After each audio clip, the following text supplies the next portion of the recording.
His silver Lexus sat in her driveway on Wednesday evenings, always arriving at 6:45. His toothbrush lived in her bathroom. His coffee mug waited by her kitchen sink every morning. For 3 years, Claire Hoffman believed she'd married a man who loved her, who chose her, who built a life with her in their Portland home.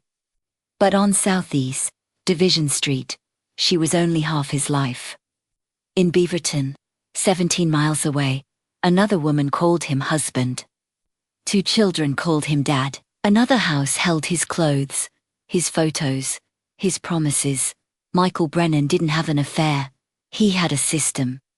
Color-coded calendars, encrypted files tracking conversations, bank accounts, shuffling money between 2 families who never knew the other existed.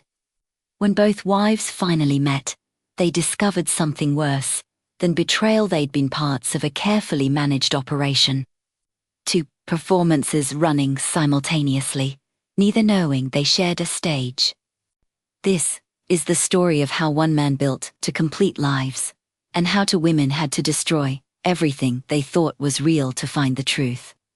The rain fell softly against the windows of the craftsman-style house on Southeast Division Street. A sound so familiar in Portland that Claire Hoffman barely noticed it anymore. She stood at the kitchen counter, slicing vegetables for dinner, watching the clock above the stove tick toward 6:30. Michael would be home soon.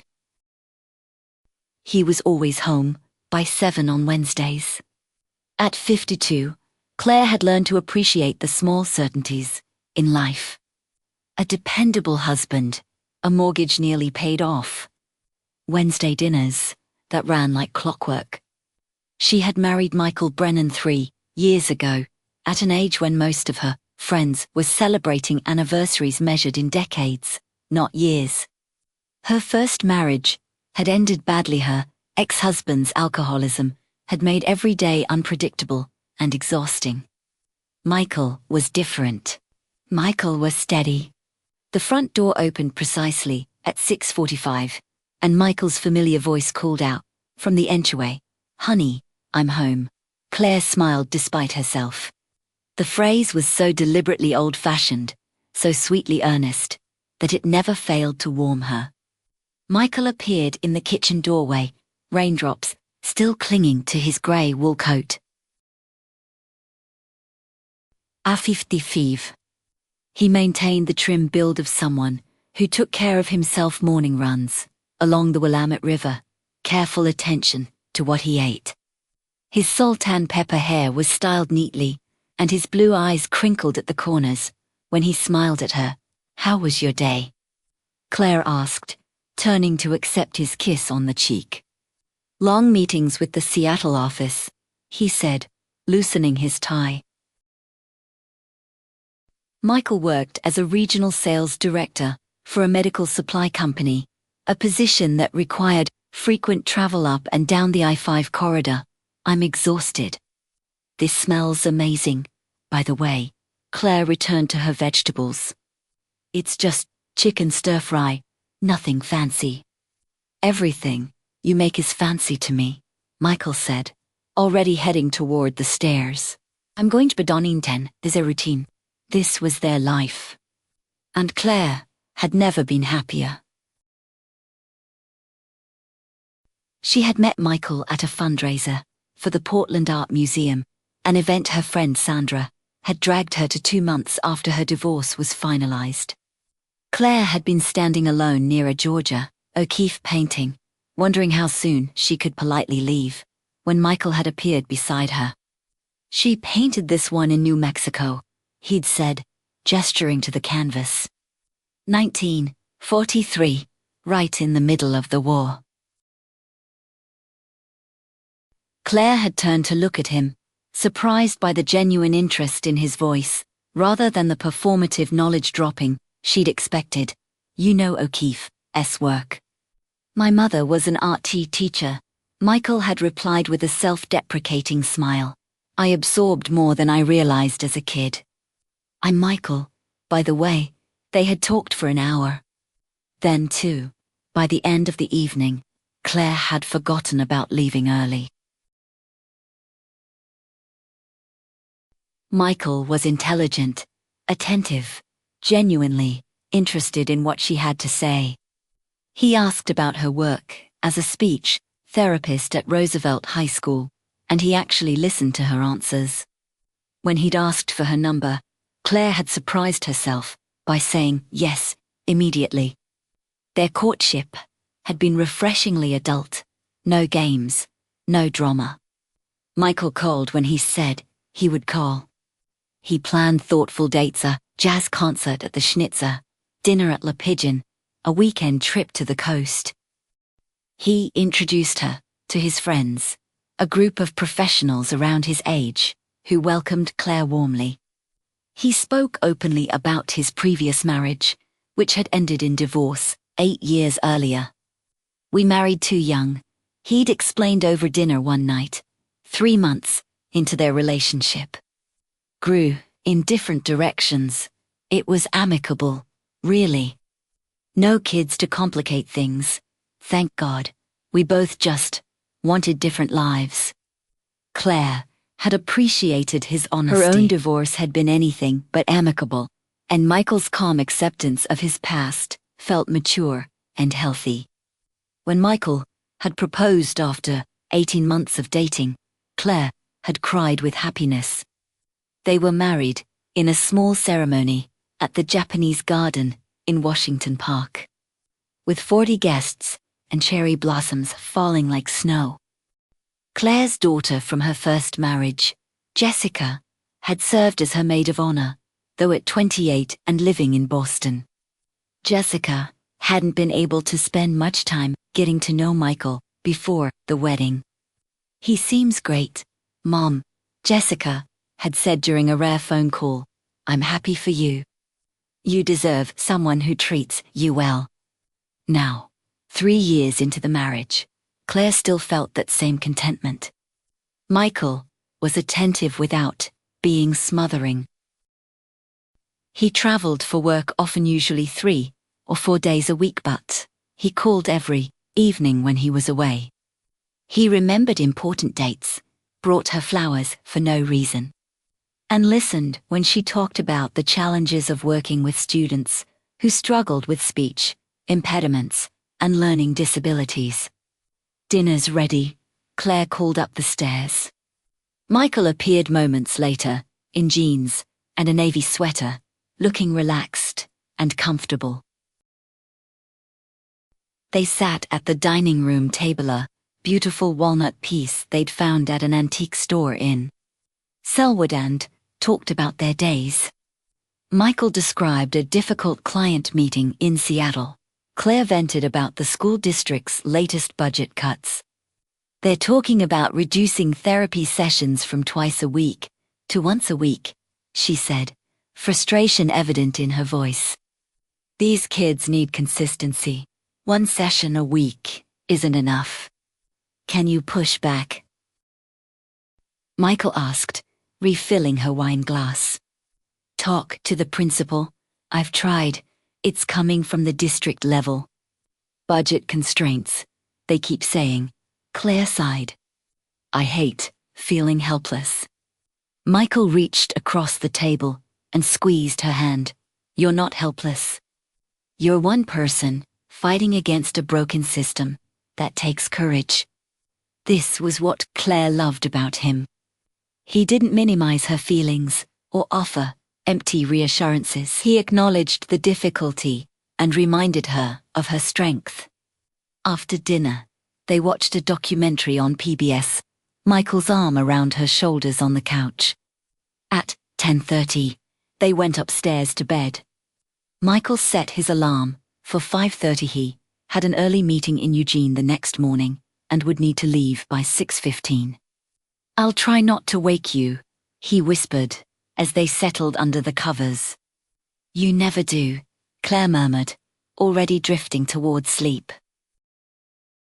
She didn't hear him leave the next morning. She never did. Michael moved through the house like a ghost when he had early departures, considerate, even in the smallest gestures. Claire woke at 7, made coffee, and prepared for another day at Roosevelt High School. It was a Thursday, which meant back-to-back therapy sessions until 3 o'clock. She checked her phone over breakfast and saw a text from Michael, sent at 6:30, on the road. "Love you. Have a great day." She smiled and replied with a heart emoji. The day unfolded, predictably. Morning sessions with a sophomore who stuttered, a junior with a lisp, a freshman with selective mutism. Lunch in the faculty lounge, where Claire ate a salad while her colleague Denise complained about standardized testing requirements. Afternoon sessions with 3 more students, each one struggling in their own way to find their voice in a world that didn't always want to listen. At 3:15, Claire gathered her materials and headed for the parking lot.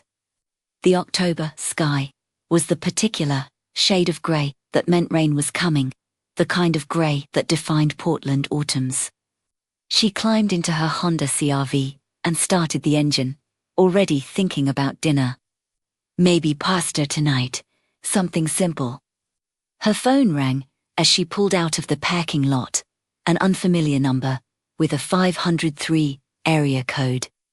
Portland, but not anyone in her contacts. Claire almost let it go to voicemail, but something made her answer.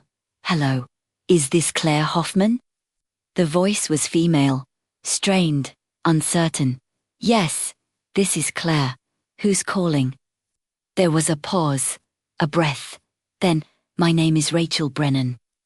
I think we need to talk about Michael." Claire's hand tightened on the steering wheel. "I'm sorry. Who?" "Rachel Brennan. Michael's wife." The world seemed to tilt sideways.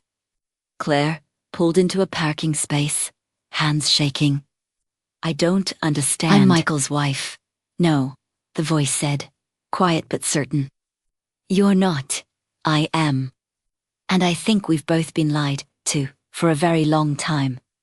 Claire sat in her car, in the Roosevelt High School parking lot, phone pressed to her ear, unable to form coherent thoughts.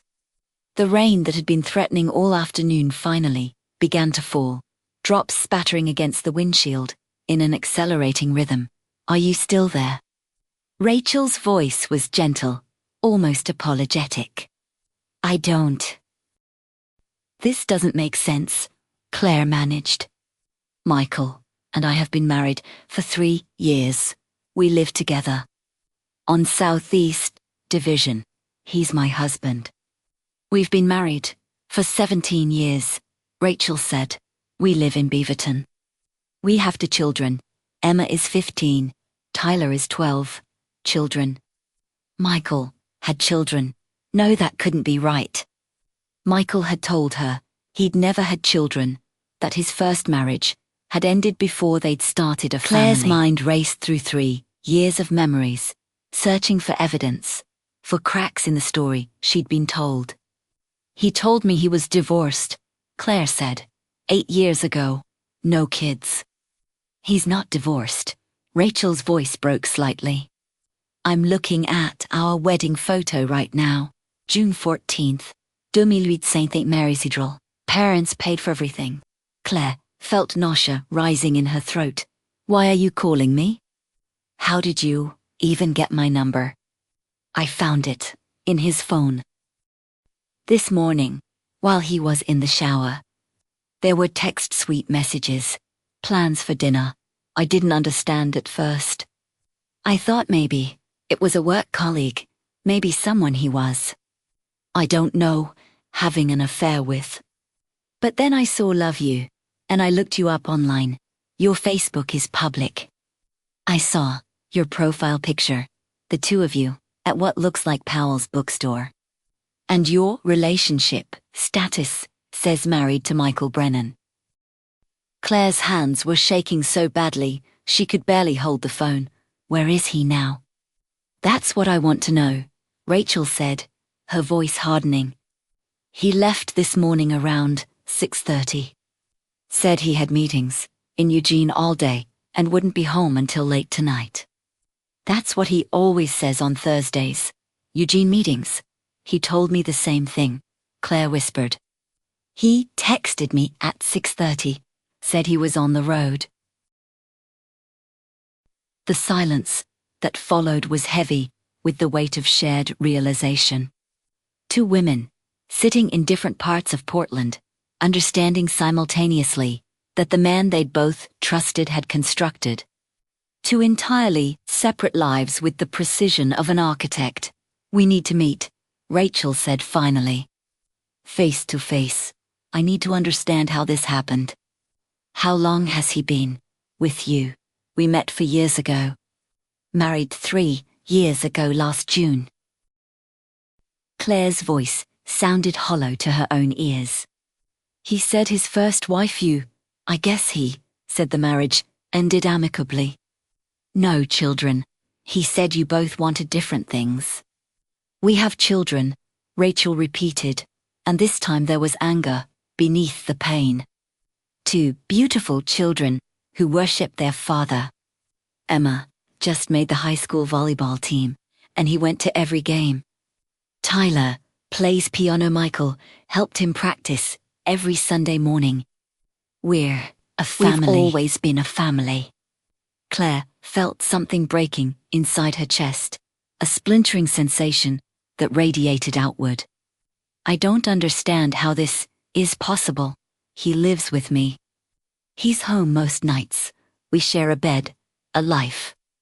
How could he? What nights? Rachel interrupted, specifically. What nights is he with you? Claire's mind worked through the pattern she'd never questioned. Wednesday through Friday night. Sometimes Saturday. He travels the beginning of the Seattle, week, Tacoma, work. Sometimes Vancouver. He's usually gone Monday morning through Wednesday afternoon. He's with us Monday through Wednesday, Rachel said slowly, the pieces falling into place. Thursday through Saturday he's traveling. Seattle, Eugene, Salem, regional sales meetings. That's what he tells us. His job, Claire said, grasping for something solid. He works for a medical supply company, regional sales director. He does, Rachel confirmed. Pacific Northwest. That part is medical solutions. He's worked there for 12 years. The travel is real too. He does have clients all over Oregon and Washington. But I guess the travel was also his cover, his excuse for why he wasn't home every night. Claire tried to remember if she'd ever seen Michael's office, met his colleagues. She couldn't recall a single instance. He'd always kept his work life separate, which had seemed respectful and professional at the time. Now, it felt like another carefully constructed wall. We need to meet, Rachel said again. Tonight. I need to see you. I need to know I'm not losing my mind. Where? Claire heard herself ask. There's a coffee shop on Northwest 23rd. Cup and Saucer. Do you know it? I know it. 7 o'clock. Okay. Claire's voice was barely audible. How will I recognize you? I'll be the one who looks like her entire world just collapsed, Rachel said. And despite everything, there was a bitter edge of humor in her words. But I'm tall, blonde, wearing a grey raincoat. I'll find a table in the back. I have brown hair. I'll be wearing a blue jacket. Claire paused. Rachel, does he know you found out? Not yet. He left before I could confront him. I've been trying to process this all day, trying to figure out what to do. I needed to talk to you first, to confirm I wasn't imagining things. You're not imagining things, Claire said quietly. I wish you were. They ended the call, and Claire sat in her car as the rain intensified, drumming against the roof like accusations. She felt dizzy, unmoored, as if the ground beneath her had suddenly revealed itself to be nothing more than painted canvas. Every memory of the past 3 years was now suspect, every sweet moment potentially calculated, every loving gesture possibly rehearsed. She thought about calling Michael, confronting him immediately, but something stopped her. She needed to meet Rachel first. Needed to see the other woman's face, hear her story, understand the full scope of what had been done to both of them. Claire drove home in a daze, the familiar route along Burnside Boulevard, feeling alien and wrong. When she pulled into the driveway of the Craftsman house she'd thought of as home, she sat in the car, for a long moment, staring at the front door. Everything looked the same, the potted ferns on the porch, the welcome mat she'd bought at the farmer's market, the house number they'd replaced together last spring. But nothing was the same, nothing would ever be the same again. Inside, Claire moved through the rooms like a detective at a crime scene, looking for evidence she'd somehow missed. She checked the closet. Michael's clothes hung neatly on the right side, but how many clothes? She'd never counted. Did he have another closet in Beaverton, in a house with a woman and 2 children who thought he was theirs? She opened his dresser drawers, normal clothes, socks, boxers, t-shirts. Nothing suspicious, but what had she expected to find? A second phone. A secret calendar tracking his 2 lives. Claire moved to his knitstand and opened the drawer. Insurance papers for the house. A book on Civil War history he'd been reading. Reading glasses. She pulled the drawer mundane, all the way out. Normal checked behind it. Nothing. The bathroom yielded the same results. His toiletries, his razor, his cologne, everything in its place. Everything exactly as it should be, but it was all a lie. Claire sank onto the edge of the bed they shared and looked at her phone. 4:47 p.m., 2 hours until she met Rachel. 2 hours to sit with the knowledge that her marriage was a fiction, her husband a stranger. She thought about Jessica, in Boston, happily engaged to her girlfriend Lauren, planning a wedding for next spring. Should Claire call her, tell her, but what would she even say? Your stepfather, who you've met exactly 3 times, is a complete fraud and I'm the idiot who fell for it. No, she wouldn't call Jessica. Not yet. Not until she understood what she was dealing with. At 6:30, Claire received a text from Michael. Eugene meeting running late. Probably won't be home until 10. Don't wait up. Love you. She stared at the message for a long time before typing a simple reply. Okay. She wondered where he really was. Still in Beaverton with Rachel and the children. Or actually, in Eugene, playing yet another role for yet another audience. At 6:45, Claire grabbed her keys and headed back out into the rain. The drive to Northwest 23rd took 20 minutes through evening traffic. She found parking to blocks from Cup and Saucer and walked through the rain, barely noticing the cold water soaking through her jacket. The coffee shop was warm and crowded, filled with young professionals and students tapping away at laptops. Claire scanned the room and spotted her immediately, a tall blonde woman sitting alone at a corner table. Hands wrapped around a coffee cup, staring at nothing. Their eyes met across the room, and something silent and terrible passed between them. Recognition, understanding, a shared acknowledgement of betrayal. Claire walked to the table and sat down without a word. For a long moment, neither woman spoke. Rachel was beautiful, Claire realized with a strange, detached observation. Maybe 45, with fine features and hazel eyes that were red from crying.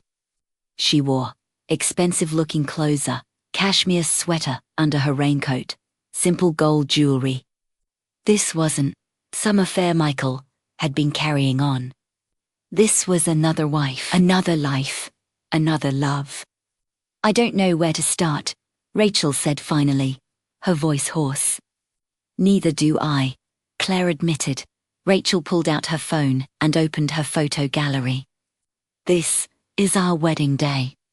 She turned the screen to show Claire a photo of a much younger Rachel, in a white dress, standing beside a much younger Michael in a tuxedo.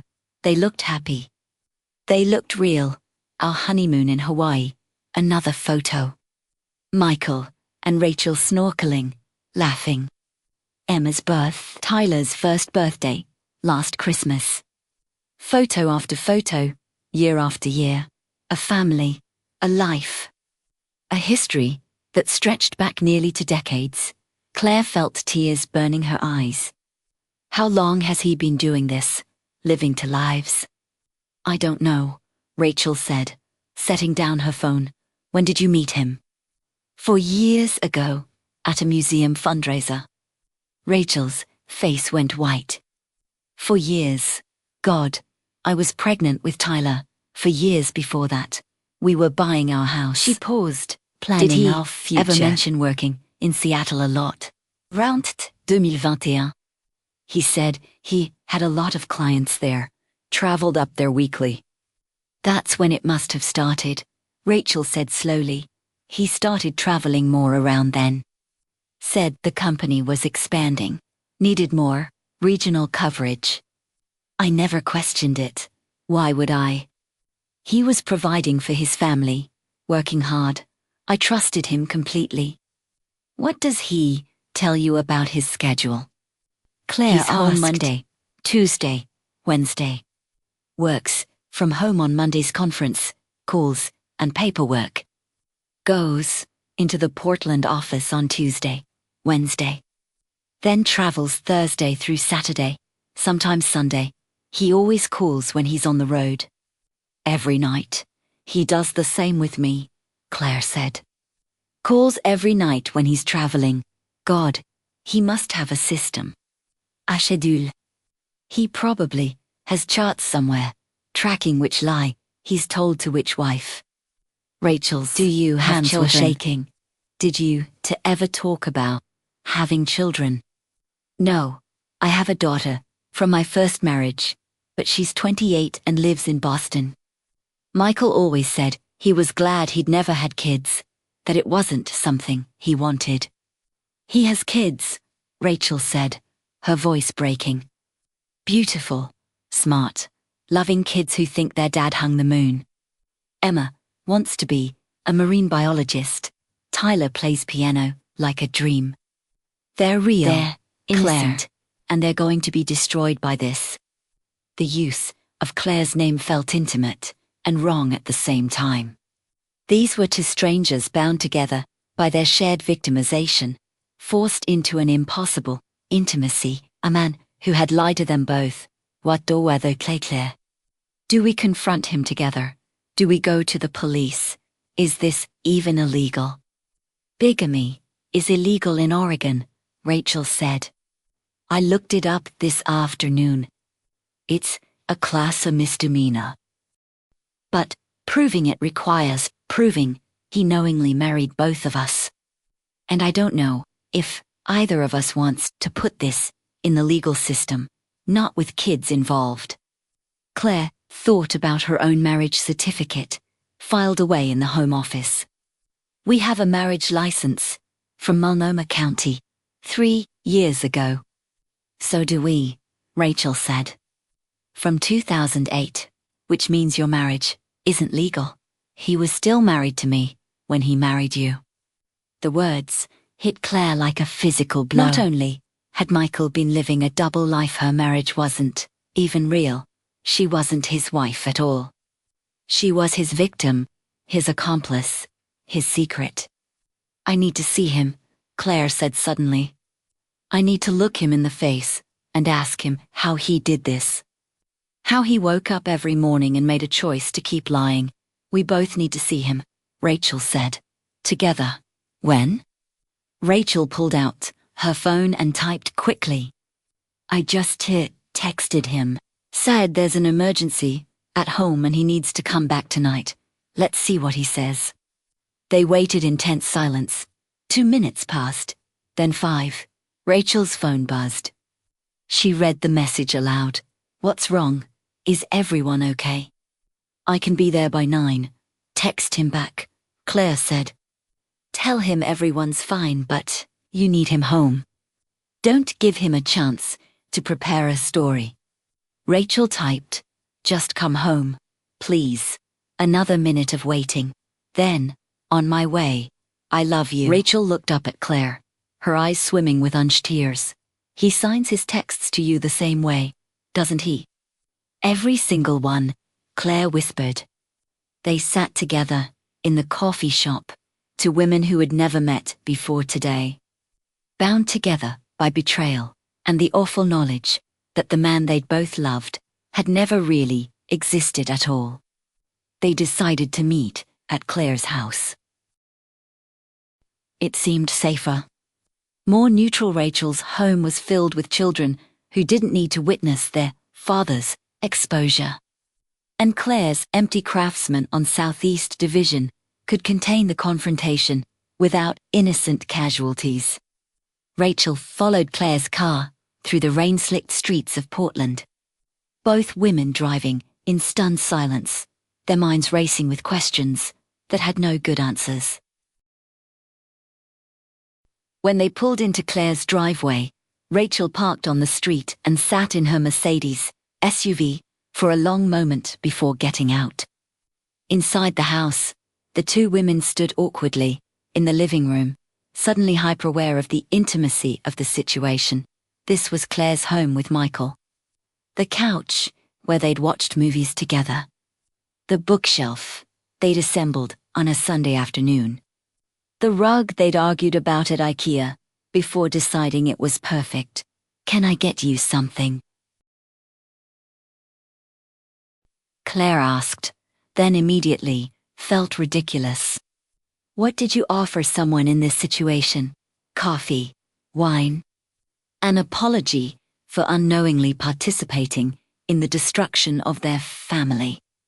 Water would be good, Rachel said quietly. Claire went to the kitchen and filled 2 glasses from the tap, her hands still shaking.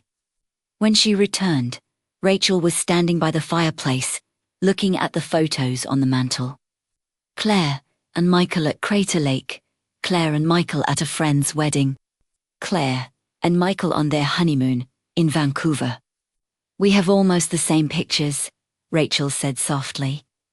Different locations, but the same poses, the same smiles.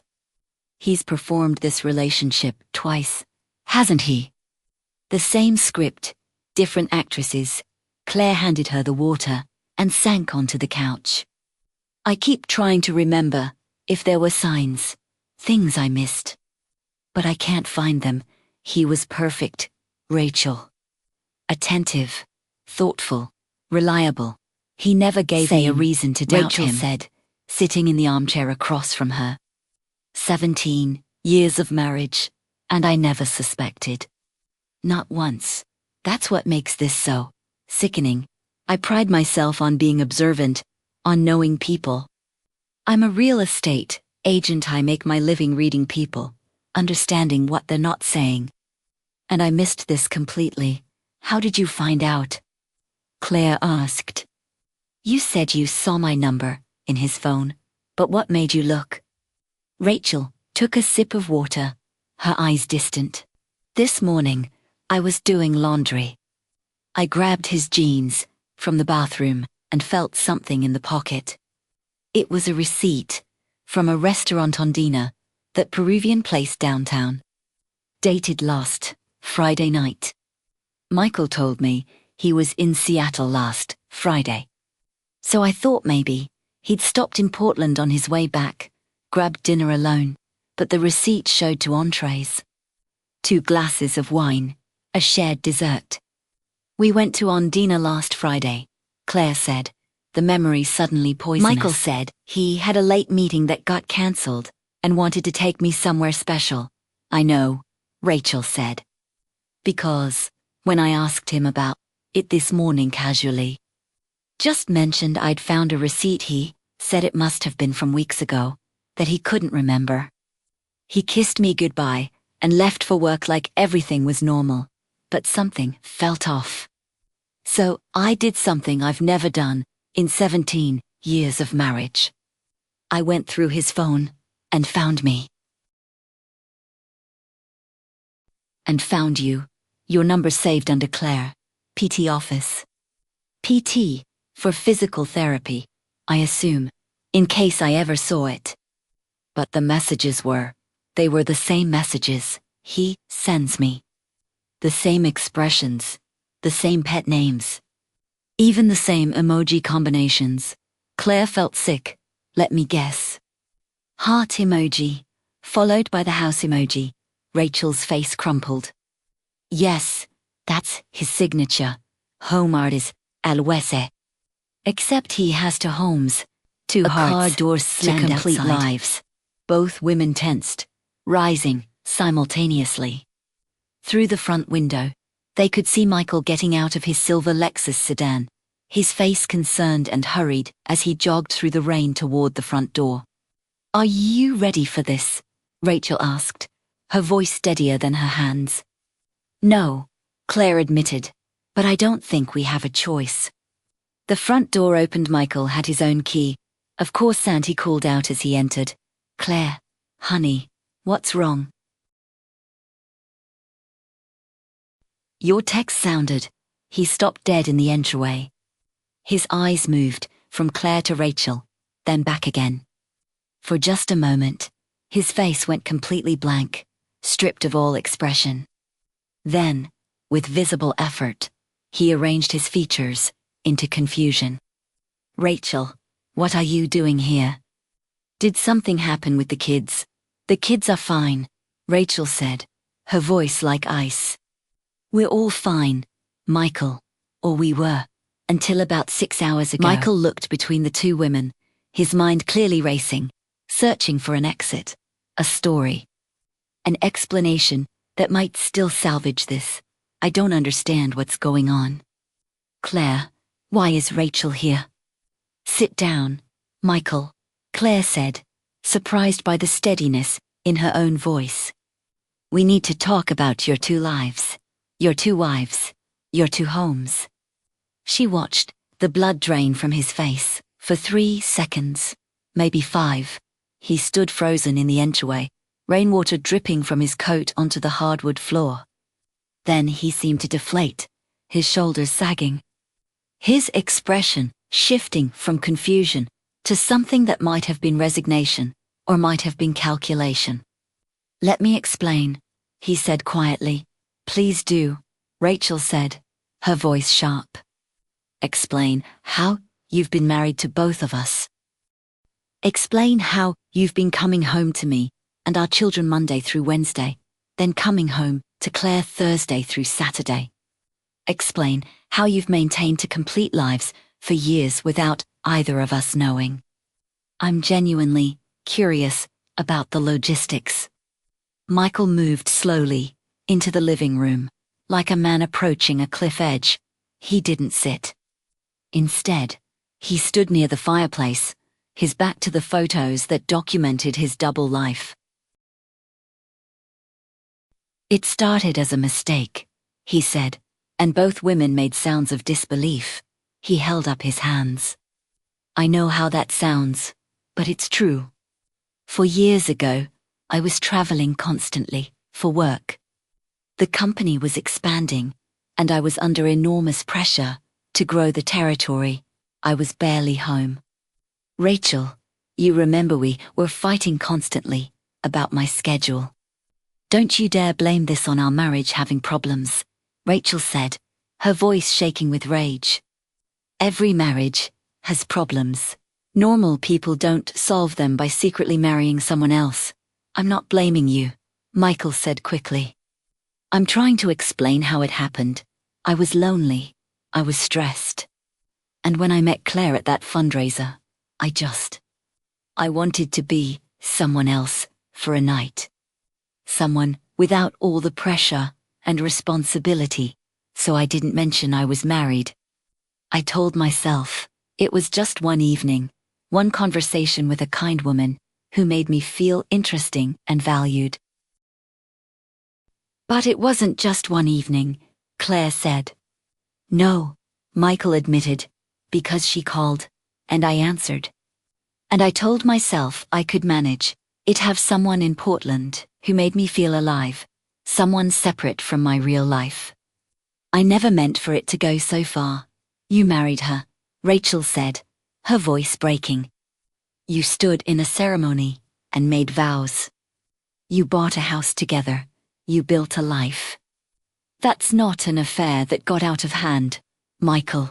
That's deliberate. That's calculated. That's monstrous. Michael's face twisted.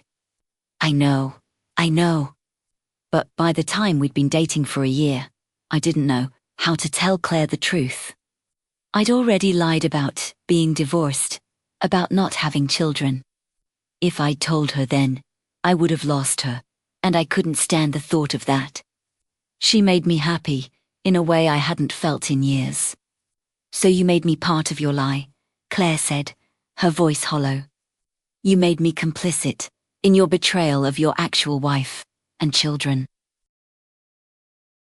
You let me think I was building a legitimate life with you. I convinced myself I was protecting both of you, Michael said, desperately. If you didn't know about each other, no one would get hurt. I could give you both good lives, be present for both of you. You were never present, Rachel interrupted. You were always performing. Every smile, every conversation, every intimate moment, it was all calculated. You were managing to separate productions with yourself as the star. How did you keep track? Claire asked suddenly. Of what you'd told each of us, what details belonged to which life? Michael was silent for a long moment. I kept notes, he finally admitted. On my laptop, encrypted, important dates, conversations, things you told me about your lives. I reviewed them before coming home to either of you, made sure I didn't mix up details. The casual efficiency of it was somehow worse than the betrayal itself. He'd created a system. And this wasn't passion or confusion, it was project management. Did you ever love either of us? Rachel asked, and her voice was so raw, so vulnerable, that Claire felt her own eyes fill with tears. Or was it all just, what? An ego trip? A power game? I love both of you, Michael said, and he had the audacity to sound sincere. That's what made this so impossible. I couldn't choose. I couldn't give either of you up. You're both essential to me, in different ways. Rachel, you're the mother of my children, my partner in building a stable home. Claire, you're my intellectual equal, someone who challenges me, who sees me as I want to be seen. Stop, Claire said, standing abruptly. Stop trying to make this sound like some romantic dilemma. You're not torn between two loves. You're a con artist who manipulated two women into loving someone who doesn't exist. The Michael the first fell in love with doesn't have children. The Michael Rachel married would never betray his family like this. Neither of those men are real. You created characters and played them, and we were your audience. No, Michael said, his voice rising. That's not fair. My feelings are real. My love, for both of you, is real. The circumstances are complicated. Yes, but complicated. Rachel's voice was venomous. My children think they have a father, Emma, who just asked me yesterday if you'd be home for her volleyball championship game next week. Tyler wants you to help him prepare for his piano recital. They're not complications, Michael. They're your children. And you've been abandoning them half the week to play house with another woman. I never abandoned them, Michael protested. I'm there every Monday, Tuesday, Wednesday. I coach Tyler's little league team. You coached it until 2 years ago, Rachel corrected. You stopped because of work commitments. What were the real commitments, Michael? Date nights with Claire. Michael's face hardened slightly, the first sign of anger breaking through his desperate placation. You don't understand the pressure I was under.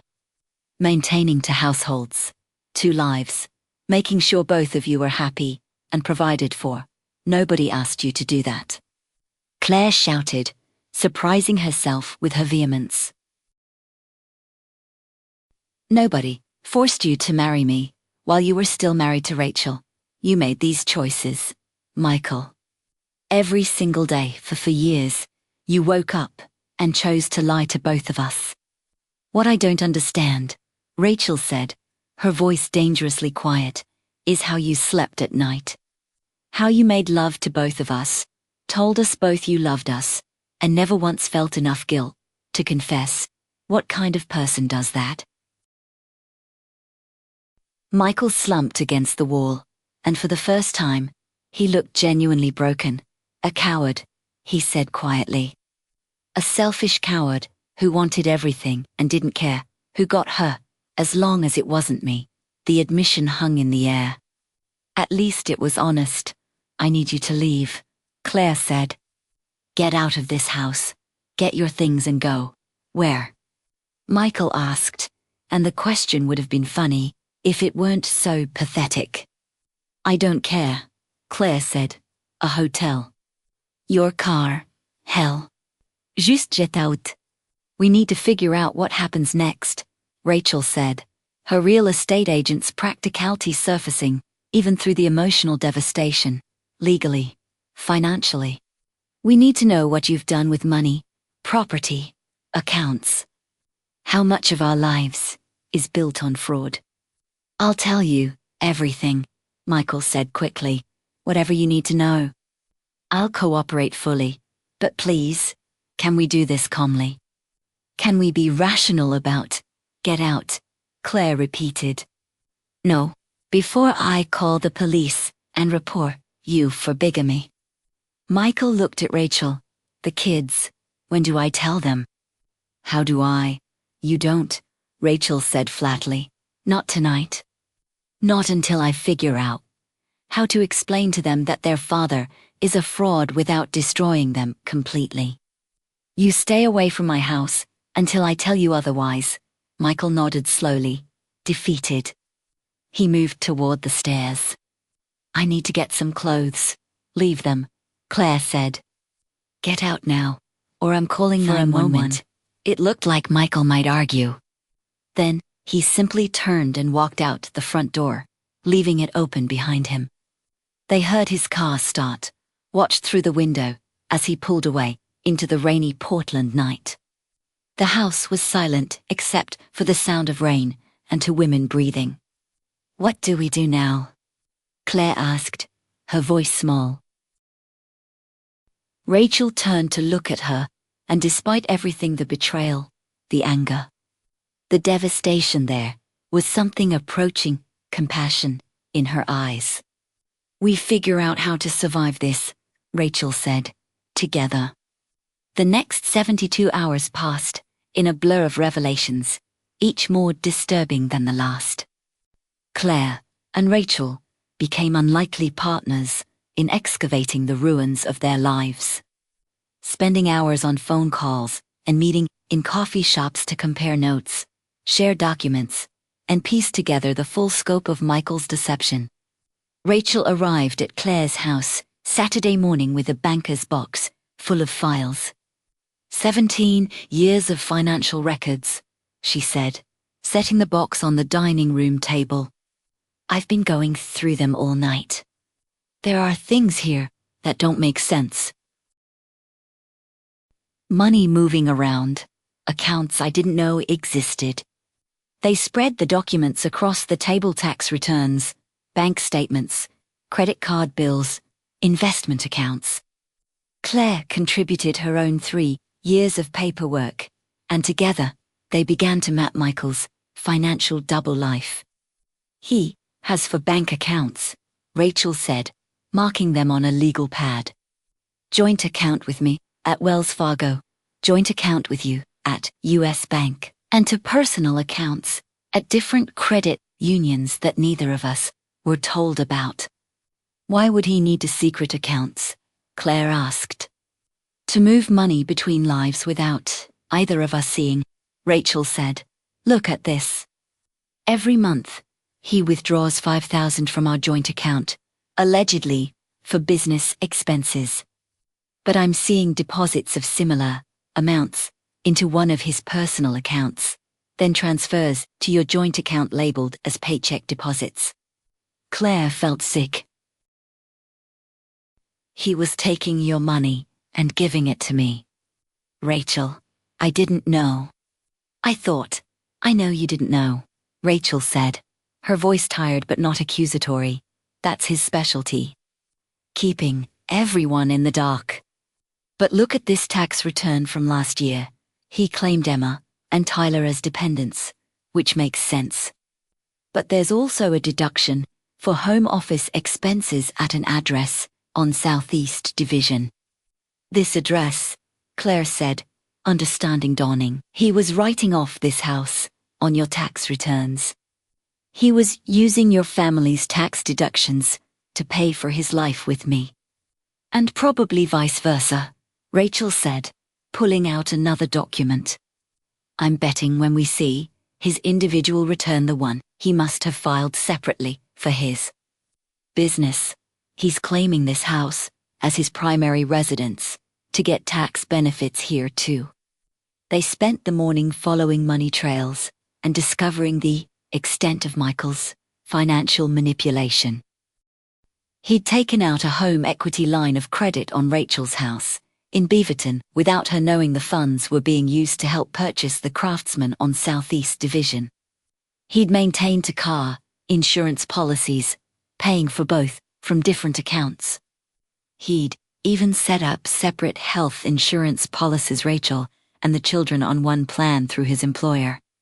Claire on a separate, individual plan that he paid for through one of his secret accounts.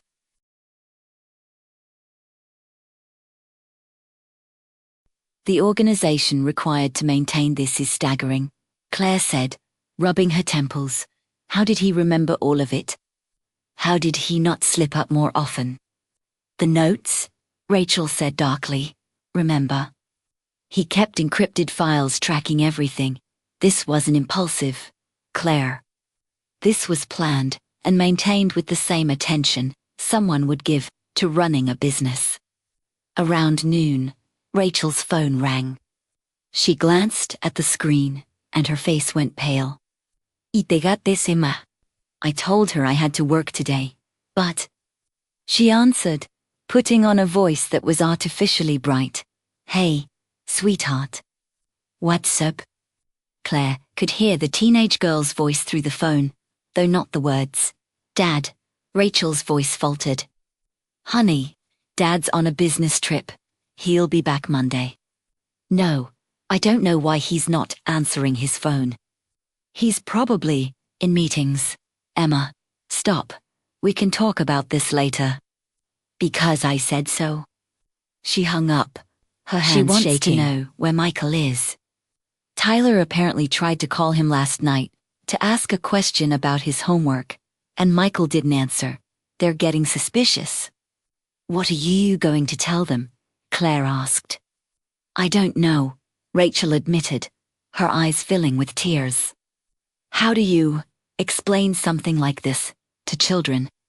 Emma is 15, old enough to understand betrayal, young enough to be destroyed by it. And Tyler is 12. He still thinks his dad is a hero. You need help, Claire said. Professional help. A therapist who specializes in family trauma. I know. Rachel wiped her eyes. I made an appointment with a family counselor for Monday afternoon. I told the kids we needed to have a family meeting, but I'm terrified, Claire. I'm terrified of what this will do to them. Claire reached across the table and squeezed Rachel's hand. A week ago, this woman had been a stranger. Claire would have sworn her marriage was solid and her life was on track. Now, they were holding hands over a pile of evidence that proved everything had been a lie. There's something else, Rachel said. pulling her hand back and opening her laptop. I've been looking at his travel schedule, the real one, based on credit card purchases and hotel stays. Most of the trips were legitimate. He really was meeting clients in Seattle, Eugene, Salem, but there are gaps. Nights where he claimed to be in one city, but his credit card was used in another. She turned the laptop so Claire could see the spreadsheet she'd created: dates, locations, charges. A pattern emerged.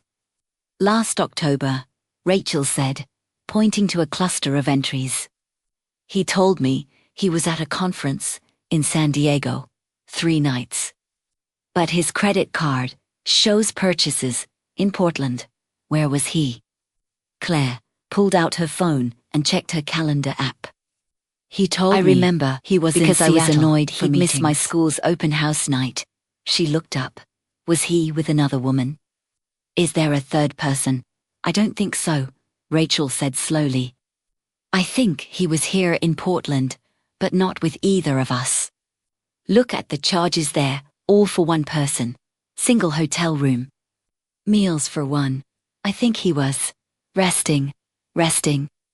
Think about it. He's maintaining to households, to relationships, traveling constantly. When does he get a break? When does Michael Brennan get to just exist without performing? I think he occasionally lied to both of us so he could spend a night alone in a hotel room and decompress. The image was somehow more pathetic than infuriating. Michael hiding in a Holiday Inn Express, eating room service alone, taking a break from his exhausting double life. I found his notes, Rachel said quietly. I knew encrypted he used files. His mother's maiden name for passwords. He'd mentioned it once years ago, in a different context. Last night, I tried different variations, until I got into his personal laptop. She pulled out a USB drive. I copied everything. I shouldn't have, legally speaking, but I wanted you to see. I wanted you to understand the full extent of what he did. Claire hesitated, then took the drive and inserted it into her own laptop. A folder opened, filled with documents. She clicked on the most recent one. What she found was chilling in its mundane efficiency. Spreadsheets tracking important dates, birthdays, anniversaries, school events for the kids, work deadlines for Claire. Documents titled Rachel, Conversation Log, and Claire, Conversation Log, that contained detailed notes about discussions they'd had, problems they'd mentioned, things they cared about. He wrote down everything we told him, Claire said, scrolling through entries. Look at the February 14th. Claire mentioned student named Marcus struggling with stuttering. Follow up next week. Show concern. He, literally, scheduled his empathy. Here's mine, Rachel said, pulling up another file. March 3rd, Emma stressed about volleyball tryouts. Make sure to text encouragement morning of tryouts. Remember to ask about results that evening. Our emotional lives were tasks on his to-do list. They sat in silence, reading through months of careful documentation. Every meaningful conversation they'd thought they'd had with their husband had been recorded, analyzed, filed away for future reference. He'd been methodical in his manipulation, tracking their emotional needs the way a salesman might track client preferences. There's a folder here called Crisis Management, Claire said, clicking it open. Inside were detailed plans for various scenarios: what to do if one wife showed up at the other's house, what to say if caught in a lie about his location, how to explain away financial discrepancies.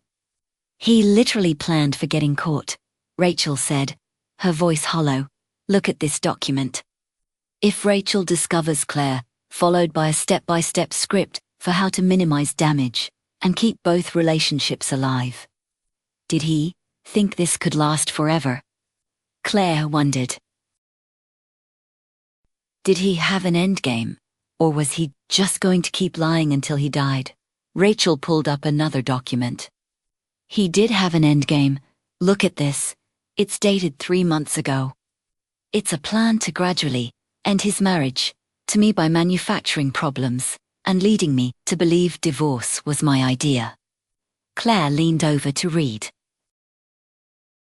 It was detailed and cruel. Michael had planned to start picking fights with Rachel, to become distant and distracted, to make her fall out of love with him slowly enough that she wouldn't suspect another woman.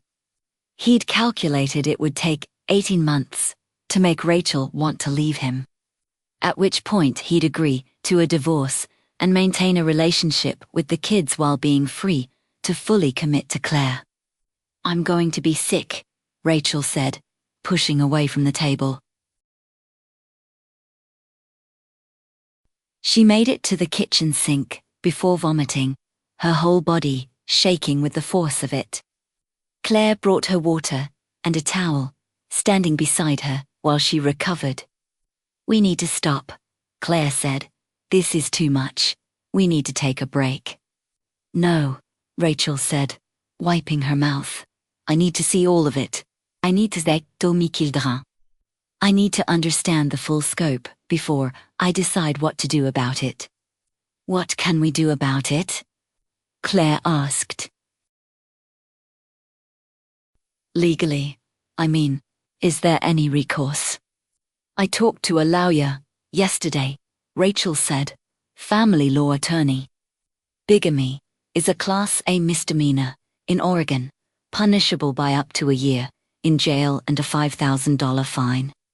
But proving it requires proving he knowingly entered into a second marriage while still legally married to me, which shouldn't be hard given the marriage licenses. But the lawyer said prosecutors rarely pursue these cases unless there's fraud, involved money crimes, identity theft, that sort of thing. There is fraud involved, Claire said. He fraudulently filed taxes, moved money between accounts, took out credit in both of our names. Exactly, Rachel said.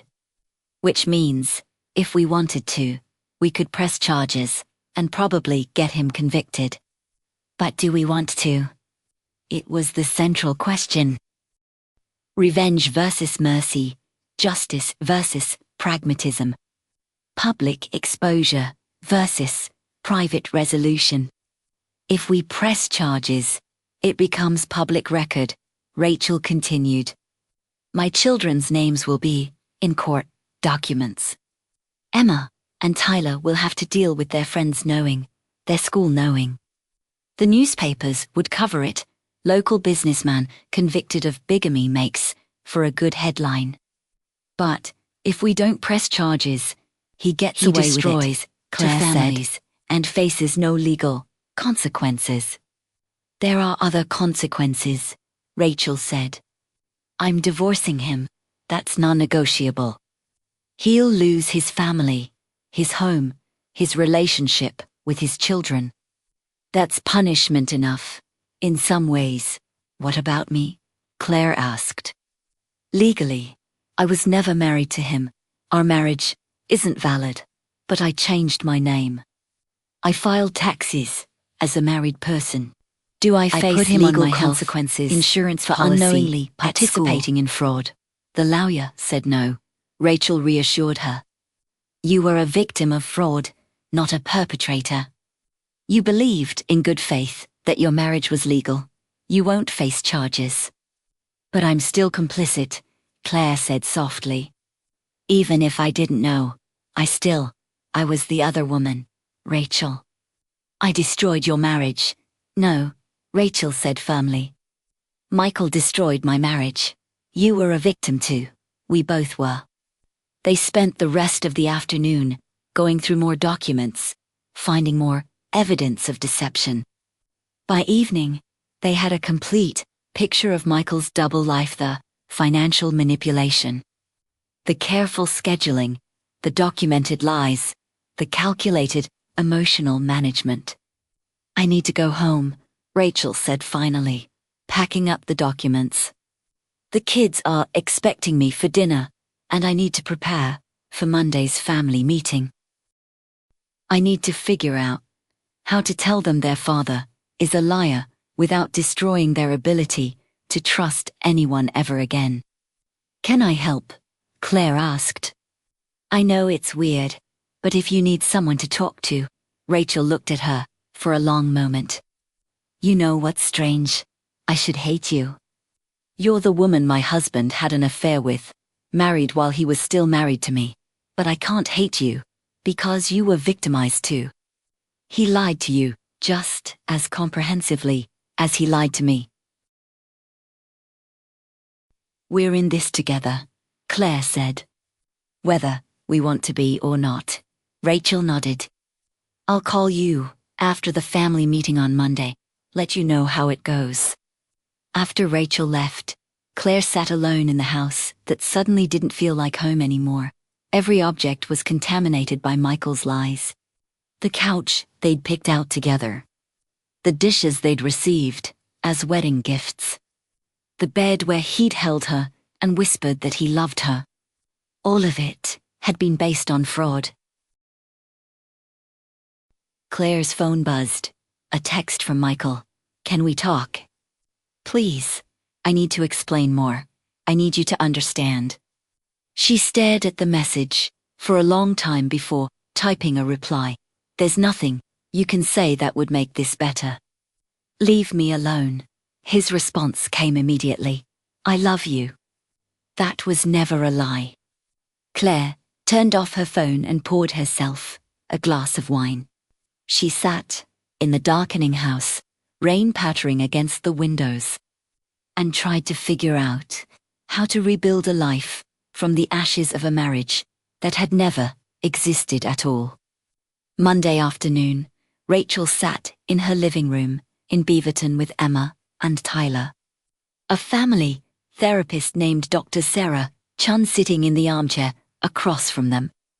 Through the large windows, the November rain fell steadily, turning the backyard into a watercolor of greys and browns. Emma, tall and athletic in her volleyball warm-up jacket, sat with her arms crossed, her face already suspicious. Tyler, smaller and quieter, clutched a throw pillow to his chest. Both children knew something was wrong. Their mother had been crying all weekend. Their father hadn't come home in 3 days, and now there was a stranger in their living room who'd been introduced as someone to help us talk through some difficult things. Rachel had rehearsed this conversation 100 times in her mind. She'd written notes, consulted with Dr. Chun in advance, practiced how to say the words that would shatter her children's understanding of their family. But now, sitting here with their expectant faces looking at her, she found her carefully prepared speech dissolving into inadequacy. Mom, where's Dad? Emma asked, her voice sharp with teenage impatience and underlying fear. And why is this therapist here? What's going on? Your father, Rachel's voice broke. She took a breath, steadied herself.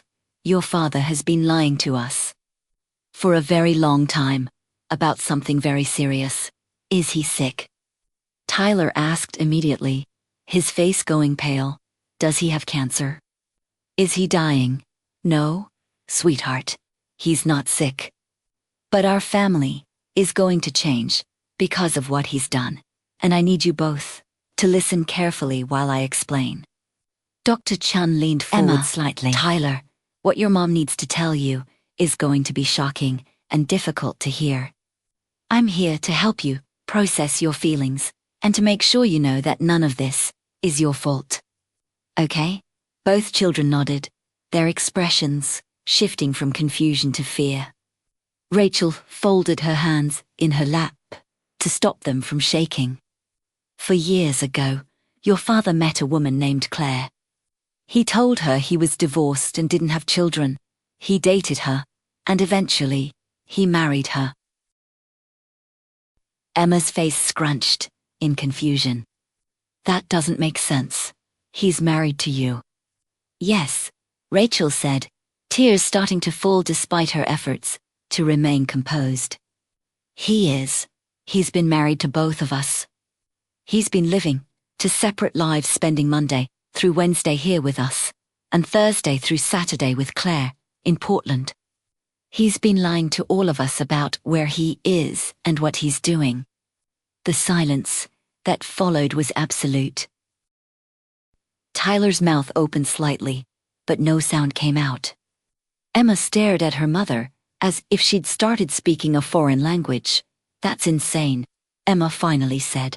That can't be true. Dad wouldn't do that. He loves us. He does love you, Rachel said quickly. This isn't about you two. This is about choices your father made that were wrong and hurtful. But his love for you is real. How can you say that? Emma's voice rose, cracking with emotion. If he loved us, he wouldn't have spent half his time with another family. He wouldn't have lied to us every single day. Tyler was crying now, silent, tears streaming down his face. Does Claire have kids? Do we have, other brothers and sisters? No, Rachel said, reaching for Tyler's hand, but he pulled away. Claire has an adult daughter who lives across the country. There are no other children involved. Just us, Tyler whispered. We're the only kids he was lying to. The devastation in her 12-year-old son's voice broke something in Rachel. She moved to sit beside him on the couch, pulling him into her arms, even as he remained stiff and unresponsive. Why? Emma demanded, standing up abruptly. Why would he do this? Was he bored with us? Did we do something wrong? No, Dr. Chun interjected gently. Emma, this is important to understand. Your father's choices had nothing to do with you or anything you did or didn't do. Adults make complicated decisions for complicated reasons that are about their own needs and problems. Not about the worth or lovability of their children. Then what reasons? Emma was pacing now, her athletic energy finding no outlet in the confines of the living room. What possible reason could justify this? There isn't a justification, Rachel said. Your father was selfish. Lives, Sud-Ouest tuktem, got hurt. I know that's not the answer you want, but it's the truth.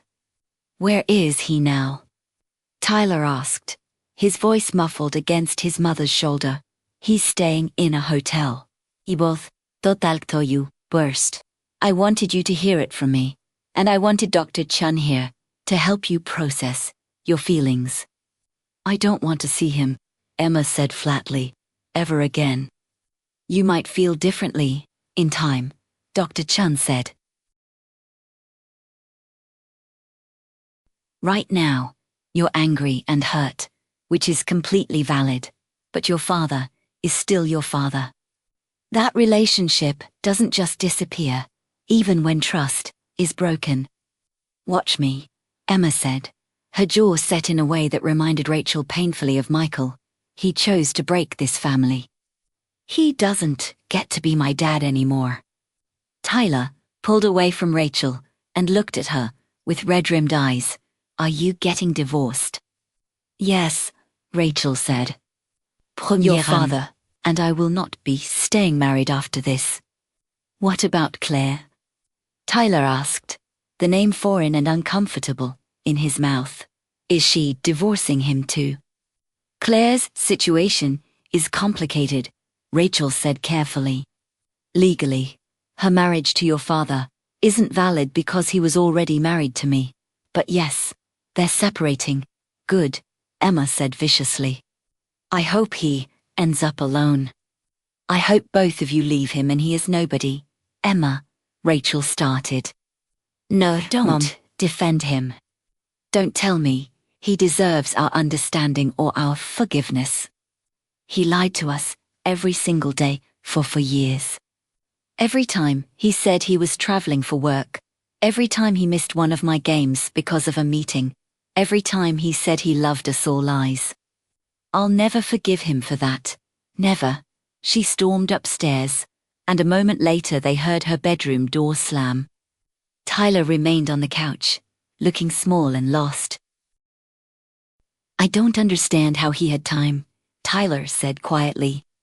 He was always so busy, with work, but he still came to my piano practices.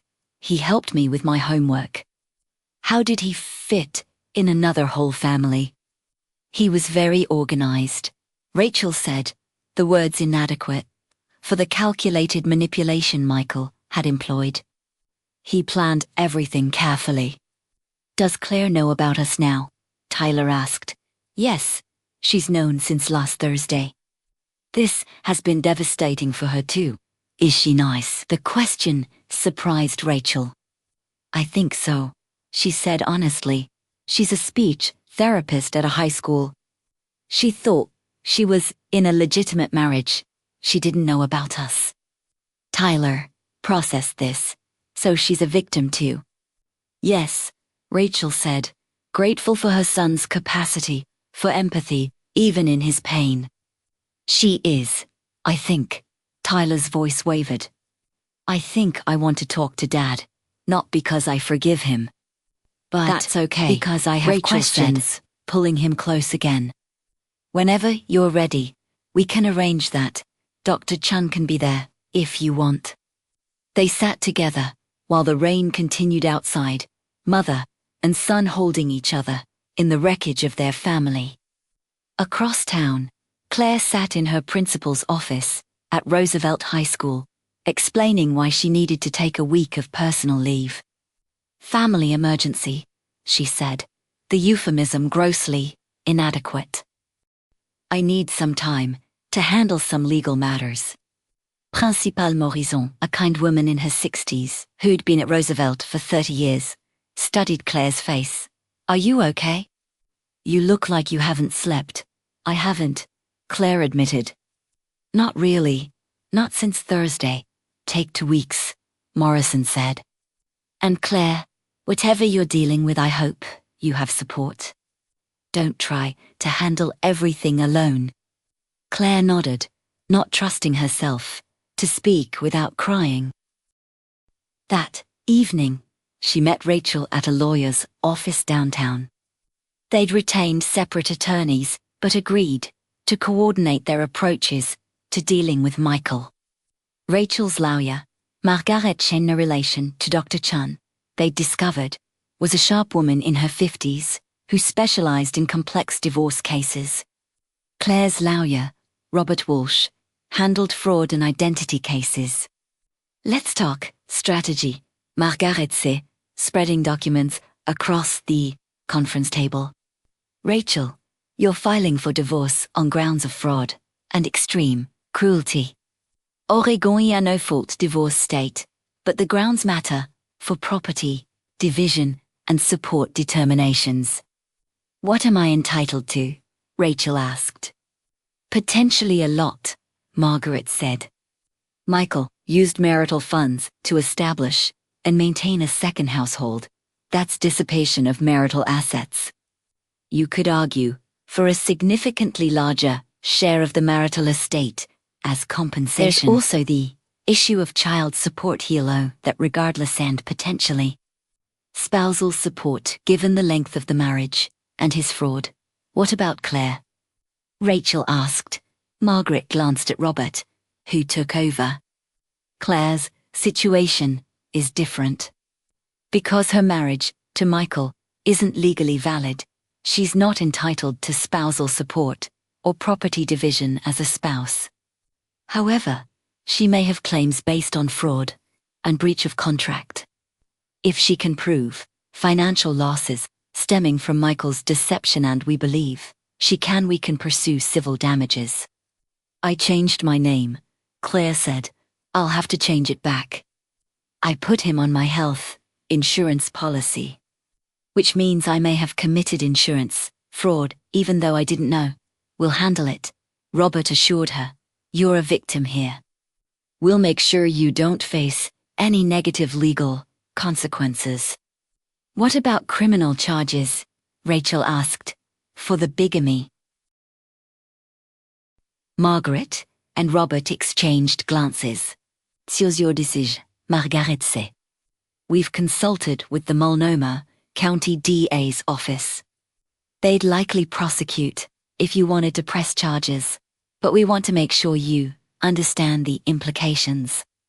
Tell me, Rachel said. It becomes public, very public. Bigamy cases are rare and newsworthy. Your children's names would be in court documents, possibly in news articles. Michael would potentially face jail time. That has its own consequences: employment, future relationships. His ability to maintain a relationship with Emma and Tyler. I don't care about his future relationships, Rachel said. But do you care about your children's relationship with their father? Robert asked gently. Because that's what we're really talking about. If Michael goes to jail, serves time, has a criminal record, that affects them too. Rachel was silent for a long moment. I want him to suffer, she said. I want him to face real consequences for what he's done. But I don't want my children to suffer more than they already are. Then we recommend civil proceedings only, Margaret said. Hit him where it actually hurts his bank account. Make the financial consequences so severe that he understands the true cost of his actions. But keep the criminal system out of it, for the children's sake. Claire. Rachel looked at her. What do you think? Claire had been quiet, processing everything. I want justice, she said slowly, but I also want closure.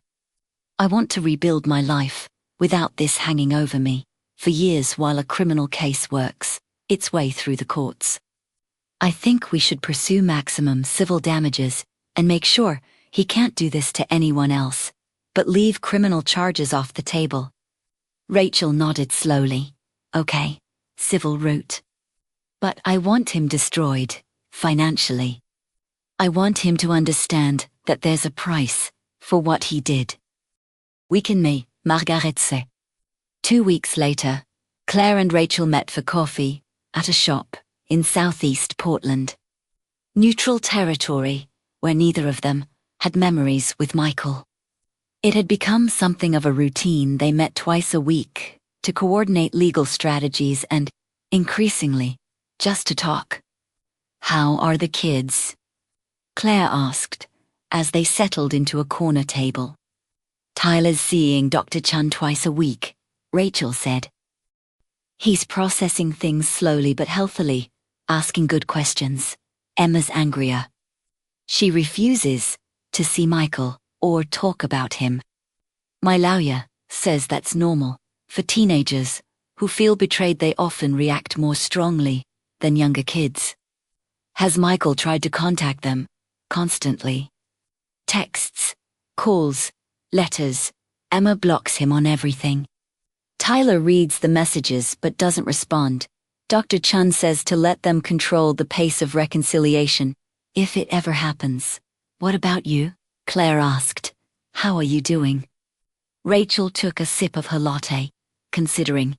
Some days I'm okay. I'm functional. I can focus on work. I can be present for the kids. Other days, I can barely get out of bed. I keep replaying 17 years of marriage, looking for signs I missed, wondering if I was just too stupid to see what was right in front of me. You weren't stupid, Claire said firmly. He was calculating and careful. He designed his lies to be invisible. Intellectually, I know that, but emotionally.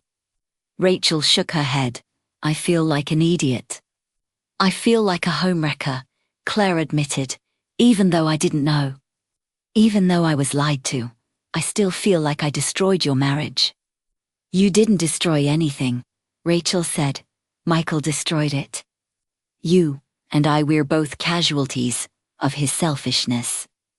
They sat in comfortable silence for a moment. to women bound by trauma, who were slowly, tentatively, building something that might become friendship. "I've been thinking about moving," Claire said. "That house on Division, I can't stay there. Every room has memories that are poisoned now. Every object is a reminder of lies." "I understand," Rachel said. "I'm keeping our house because of the kids. They need stability. But I've redone the master bedroom completely. New bed, new furniture, new everything. I couldn't sleep in the bed I shared with him knowing he shared a different bed with you." "I'm sorry," Claire started, but Rachel held up a hand. "Don't apologize. We've talked about this. Neither of us has anything to apologize for. Michael does. Only Michael." "Have you heard from him recently?" Claire asked. "He served with divorce papers last Monday. He called me sobbing, begging me to reconsider, saying he'd made mistakes, but he loved me. I told him to communicate only through my lawyer from now on." Rachel paused. "Has he contacted you?" "Dozens of texts. I blocked him. He tried calling from different numbers, so I stopped answering numbers I don't recognize. Last week, he showed up at Roosevelt while I was working. Security escorted him out." "God," Rachel breathed, "the audacity of that man. My principal told me, if he shows up again, we're getting a restraining order." "You should do it anyway," Rachel says I should too. "Make it clear he's not welcome in our lives while we're processing everything." Claire nodded, making a mental note to ask Robert about it. "There's something else," Rachel said, her voice shifting to something harder. "Margaret got the financial discovery back from Michael's lawyers. Want to know how much he's spent on maintaining two lives. Do I? Over for years. He spent approximately $280,000 on expenses related to you and your household. Money that came from our joint accounts, our home equity, our children's college fund." Claire felt the blood drain from her face. "Rachel, I didn't know. I'll pay it back. However long it takes." "No," Rachel said firmly. "You won't, because you didn't steal it. Michael did. And he's the one who's going to pay." "Margaret's going after him for dissipation of marital assets. She thinks we can get me 70% of the marital estate instead of the usual 50-50 split. Plus child support, plus potential spousal support. He's going to be financially devastated." "Good," Claire said, and meant it. "My only regret," Rachel said, "is that financial pain is the only real consequence he'll face. No jail time, no criminal record. Just a lighter bank account, and maybe that's worse, who won't Claire speak suggested. To him. Prison ends. Divorçant. But losing your children's respect, your family's trust, your reputation, that's forever. He'll carry this for the rest of his life. I hope so," Rachel said. "I hope every single day he thinks about what he destroyed and feels even a fraction of the pain he caused." They finished their coffee and walked out into the grey Portland afternoon together. À the corner, they paused before to their separate cars. "Same time next week?" Rachel asked. "I'll be here," Claire said. Rachel hesitated, then pulled Claire into a brief hug. It was the first physical contact they'd had that wasn't dictated by practicality passing documents. Sitting next to each other in lawyers' offices, this was something else. Something like solidarity. "We're going to be okay," Rachel said. Both of eventually. Claire agreed. 6 months later, on a surprisingly sunny April morning, Claire loaded the last box into her Honda CR-V and took a final look at the Craftsman house on Southeast Division. She'd sold it to a young couple expecting their first child, people who would fill it with new memories that weren't contaminated by betrayal. She'd bought a small condo in the Pearl District, closer to work, with floor-to-ceiling windows and a view of the city. A fresh start in a space that had never known Michael Brennan. Erfon Bozed. A text from Rachel, signing final divorce papers today. It's finally over. Typed back congratulations. That's huge, cause to celebrate.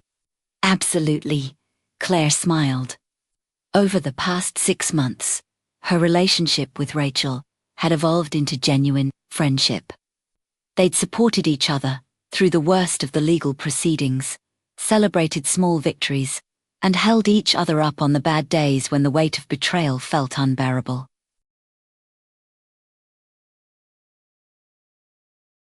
Emma still refused to speak to Michael, but Tyler had started supervised visits with a therapist present. The relationship was fragile and carefully managed, but it existed. Michael had rented a small apartment in Tigard and was, according to Rachel's sources, working the same job but facing significant financial strain from the divorce settlement, and his legal fees had received a modest settlement from her civil suit, enough to cover her legal costs and provide some financial cushion.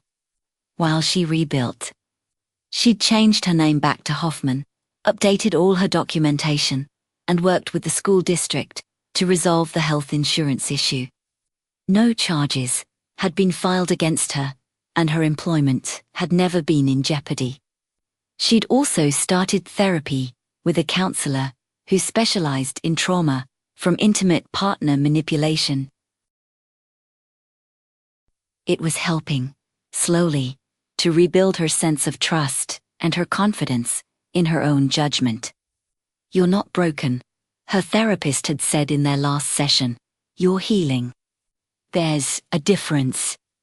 As Claire drove away from Southeast Division for the last time, she felt the weight of the past 6 months beginning to lift.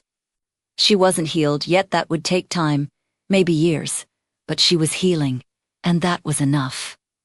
Her phone rang. Sandra, her friend who dragged her to that museum fundraiser for years ago where she'd met Michael. "Hey," Claire answered. "What's up?" "Book club tonight at my place," Sandra said. "You're coming, right? No excuses." Claire had been avoiding social situations, uncomfortable with the questions and the sympathy. But maybe it was time to start living again, carefully and with new wisdom, but living nonetheless. "I'll be there," Claire said. "What are we reading?" "Something cheerful, I promise. We've had enough heavy material for 1 year." "Tell me about it," Claire said, and found herself laughing a real laugh, the first in months. She ended the call and merged onto I-405, heading toward downtown and her new home. In the rearview mirror, the Craftsman House disappeared from view. Ahead of her, the Portland skyline gleamed in unexpected April sunshine. She didn't know what the future held. She didn't know if she'd ever trust anyone enough to risk love again. She didn't know if the healing process would take months, or years, or maybe forever, but she knew she wasn't alone. She had Rachel, who understood in ways no one else could. She had her colleagues at Roosevelt, her friends like Sandra, her daughter Jessica, in Boston. She had her work, which gave her purpose and reminded her daily that she could help people find their voices, just as she was learning to find her own again.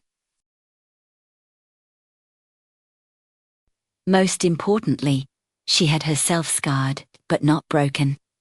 Wounded but healing, forever changed by what Michael had done but not destroyed by it. She'd survived the worst betrayal imaginable. Everything that came after would be, in some way, easier.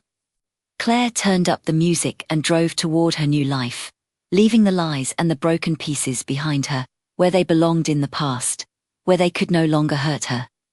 The future was uncertain, but it was hers.